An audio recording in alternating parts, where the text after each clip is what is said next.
What's up, guys? Welcome back to my channel. Before I get started, I want you guys to like, comment, and subscribe on Professor Black Truth YouTube channel. And this guy deserves our round of applause because he got my attention. Like he had my attention before. I've listened to his channel before, but he really got my attention today because he's talking about something that I've been noticing.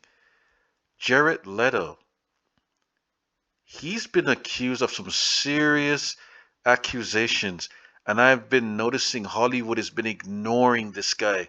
And I'm like, what in the world is going on with that? So I'm glad Professor Black Truth is bringing some attention to this and putting a spotlight on it. And we're gonna listen to this and see what's going on with this true crime story, because this is so unfair. The amount of men that have lost their jobs and their career, but this guy gets to scave on by. Give me a break. Family and fellow soldiers, I'm the Professor, and this is the Moment of Truth. This channel isn't the movie review, but there is something that the spirit has moved me to speak about. Tron Ares. I haven't seen it, and from the looks of things, nobody else has either. And the reason that I made it the subject of this morning's briefing is because I haven't been able to escape the ads on seemingly every website. I've decided to go ahead and give them some more free publicity. Now, for the 2 or 3 of you who actually went and saw the movie, you probably know that Jared Leto is the lead in this movie. Now, this guy's got all kinds of terrible accusations against him right now. All sorts of issues with this man's name getting dragged through the mud, enough to start a new Me Too movement. And yet you haven't heard a word about it in the lead up to the release of this film, have you? I'm still wondering when someone's going to make Surviving Jared Leto, but since nobody in the white media wants to make his name a little bit awkward, I'll do it. For the uninformed and the educated, they may say, well, the reason you haven't heard anything about his name in the run-up to the movie's release is because Tron is a Disney flick, and they've got enough clout and influence to keep their white media pals from making a big stink about it. Well, if that's true, then explain Jonathan Majors. Marvel is also under Disney, and Jonathan Majors worked for them playing Kang. That is, until Disney fired him because some accusations were made against him. The white media had a field day demonizing him because they only create black stars to either be made examples of when they take them down, or to be made an example of a loyal bootlick if they let you stick around. Now, I don't know if the accusations regarding Jared Leto happen to be valid or whether or not it's just gossip, but either way, the mere fact that there were accusations against him, especially if it had anything to do with minors, would be enough for this guy to already be banned from every single movie, TV show. He'd be yanked from all the streaming services. That's what it would be if he was the same color as Jonathan Majors. Remember what happened with that other freak of nature who portrayed a superhero, Ezra Miller? There's a guy who had similar problems to Jared Leto, and yet for some strange reason, this man wasn't banned from Hollywood after all the mess he's been involved in. No prosecutions, no nonstop headlines, and no parade or stampede of advertisers and sponsors all publicly disavowing him and dumping him. The big story about this Tron movie's release this weekend should be the utter scandal and how shameful it is that Jared Leto is the headliner for such a huge movie and that nobody's protesting him and that Hollywood's protecting all of these deviants and all of these abusers. That's what the headlines ought to be. The problem isn't that Me Too or Time's Up have run their course either. We just saw Diddy get sentenced, and the white media had no problem bragging that this is a head on the trophy wall of Me Too, etc. It's more powerful men finally being brought down after years of getting away with their crimes. And I'm sure that somewhere Kamal Dumbbell is preparing the pitch for another documentary. This time we need to talk about Diddy. And because of the fact that Showtime is owned by the Ellisons now, the parent company of CBS, I'll bet that Barry Weiss would probably be the main person to produce something like that. And it's important that we make sure to remind people of things like this, because whenever they're attacking people like Diddy or Bill Cosby or what have you, they're not doing it because these guys are rich or because these guys are famous. They're doing it because it's part of how the white media keeps up the nonstop drumbeat of black people bad, black people are always particularly egregiously wrong, and here's some examples of it. Oh, you know how these Negroes are. It's all about manufacturing the lie that black people are the face of fill in the blank, whatever is negative. So now that Jared Leto has had yet another box office bomb, he seems to have a non-stop string of them. I want to see headlines saying that Jared Leto is washed up, finished, and that only a stupid studio executive would give him the green light on anything. And I'd also like to see the professional activist class, you know, the ones who are always ready to make a three-ring circus out of anything involving black people under scandal, go ahead and say that Bob Iger needs to be thrown out of Disney. But then again, when Jared Leto made another comic book movie bomb, Morbius, nobody said that the likes of Amy Pascal needed to be thrown out of Sony. Nobody ever called into question whether or not any of those white executives ought to keep their jobs because they have people like Jared Leto on the payroll, despite his various scandals and accusations against him. They're not going out of their way to connect his name to scandal at all. Nobody's saying that his movies keep bombing because the young moviegoers who the studios want to reach are disgusted by him. That he needs to go on an apology tour. Of course not. Robin Roberts won't be doing any interviews with him on this, and neither will Gail Williams. And they certainly won't be going after any of his co-stars or interrogating people who have worked with him in the past like they did after Kobe Bryant died. That's one of the things I simply cannot stand about the sorry Negroes who are always ready to say,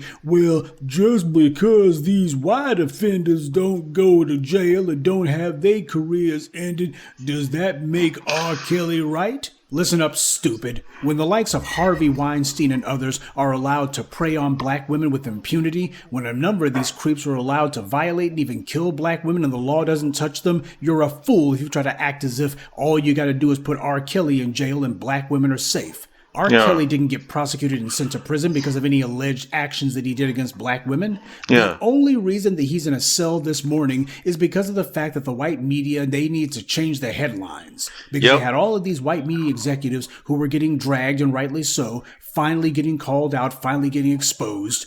And since they're the ones who control what people's eyeballs see for the most part, they decided, okay, we're going to go ahead and start putting nothing but black faces up there. These kind of things are not about public safety. It's all about maintaining a certain status quo. Exactly. And if that doesn't matter to you, then what you're really saying is you're much more interested in pursuing respectability politics than you are justice. There is no honor or intelligence in deciding to go along with the idea of rules for me, but not for thee. The white media and these activists in these studios, they could care less about whether or not Diddy or Bill Cosby or R. Kelly did anything to anyone. These guys were all nothing more than pawns to be moved around for the benefit of the dominant society. It was all about whitewashing their image at the expense of ours. So yes, after having a non-stop tsunami of Tron, Ares propaganda and ads being pushed at me for months on end, I'm disgusted every time that I see it. There is no reason whatsoever that a number of these publications shouldn't have decided that, hey, Jared Leto's got to get the treatment.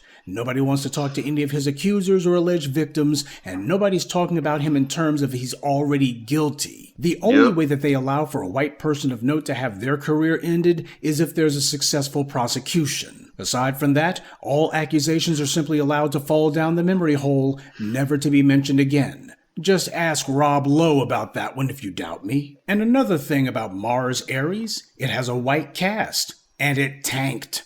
The likes of Ben Shapiro love to say that movies with black leads just don't make money, but Sinners proved that lie wrong. I guess that's why the professional phony victims at the Daily Wire didn't even dare to review the movie, because then they would have had to admit that that movie's success disproved all their BS talking points again.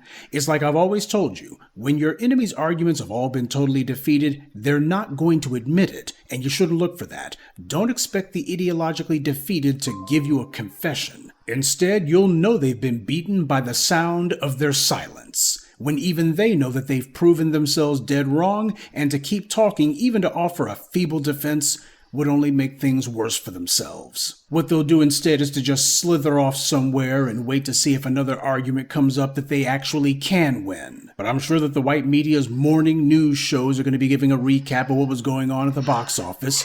But what they won't be talking about is the fact that Jared Leto is indeed wrapped in scandal, and that they're not going to be mentioning. It won't even be treated as an afterthought. So that's the reason why I'm bringing it up. It's important that people understand that if you're going to be making it a point to weaponize the white media for the sake of demonizing black people by proxy, then we're going to be telling the truth directly. But the white media's attitude when it comes to black people and how it decides it's going to use its media monopoly to demonize us by proxy, that's just one of the many reasons why it is that you don't see me getting excited about this or that TV show or this or that movie. Perhaps I am just a stick in the mud, Or maybe it's just that a long time ago I decided that I wasn't going to separate the so-called entertainment value of this white media material from the clear It's all racial politics manipulation, that bro. permeates every bit of it. How many And times have you heard me racism. say the white media is not in the business of entertainment? They're in the business of mind control. And a Yep. key part of that control is not merely how they act when black people are on the screen, but also the lack of reaction whenever it's a person who's not black. Repetition is the mother of learning, and people learn to understand how this color-coded white media coverage works. That's part of how they indoctrinate people. By conditioning people to have the Pavlovian response that whenever a black person's on screen, it's always going to be something negative being said about them. Just have something negative about them so that they understand if you're talking about a black person, you have to say something negative. On the other hand, if it's a non-black person, well, you don't need to say anything negative, or at the very least, you need to overlook it unless they decide that they're going to pick it up and talk about it. So no, we're not giving Jared Leto a pass or any of these other prominent white figures. They also have to have the public reminded of all the things that are being said against them.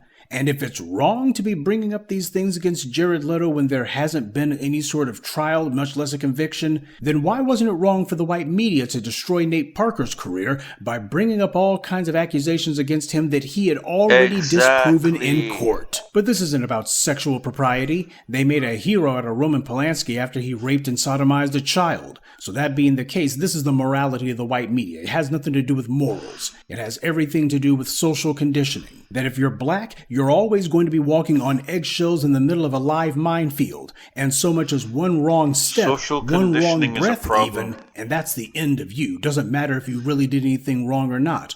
On the other hand, if you come from the dominant society, you get unlimited attempts and tries to go ahead and rehabilitate your career. They're going to make it as difficult as possible for accusations to stick. And it's understood by everyone that it doesn't really matter if you did it or not. What matters is you've already been given a clean bill of health by the powers that be. So whatever you might have done, it can't be that bad because you're not black. Jared Leto's numerous box office bombs have not stopped the studios from steadily giving him leading roles any more than the accusations against him have. And yes, we're going to keep bringing up these things that makes people uncomfortable and reminding them that the dirty end of the stick only seems to get pointed in one direction. We have to tell the truth, because when you keep seeing this double standard applied over and over again and nobody calls it out, that's when something in your head is supposed to click. That when you're dealing with a two-faced, fork-tongued anti-black media like this, you cannot allow these contradictions to simply be all part of the show. It's wrong, bro. It's wrong. Good day, and be one. I'd like to take a moment to mention some of our contributors. Zachariah Williams, Michael Burton, Rebellious. That was an excellent video by Professor Black Truth. The man didn't tell a single lie. This double standard in the media is a problem. It's gotta go. Things have to change, man. Right? They waste no time throwing black celebrities on the bus, but then cover up for white criminals, which proves to you this is not about victims. This is about the status quo, right? This is about scapegoating, and it's not okay. Anyway, like I said, go over to Professor Black Truth, give him a like, subscribe to his channel, tell him I sent you, and don't forget to subscribe to my channel and support me, because I would like to do this for a living, with your help, of course. So thank you and have a good rest of your day. Peace.